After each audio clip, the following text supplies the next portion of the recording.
Hey guys, it's Caitlin. I wanted to hop on here and give you an honest review of these Cole & Mason salt and pepper grinder mills. So as you can see, they are stainless steel. And then they come in a pack of 2 for your salt and your pepper, obviously.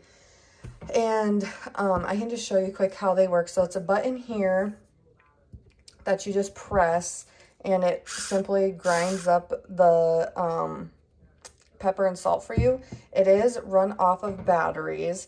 And then a few features on here. So there's this lock and unlock on here. So when it's currently locked, when you turn it this like to the left, you will unlock it, and that is how you refill your pepper compartment. And same thing with the salt. And then down here you can turn this little black knob, and that controls how much pepper you have coming out or how much seasoning you have coming out.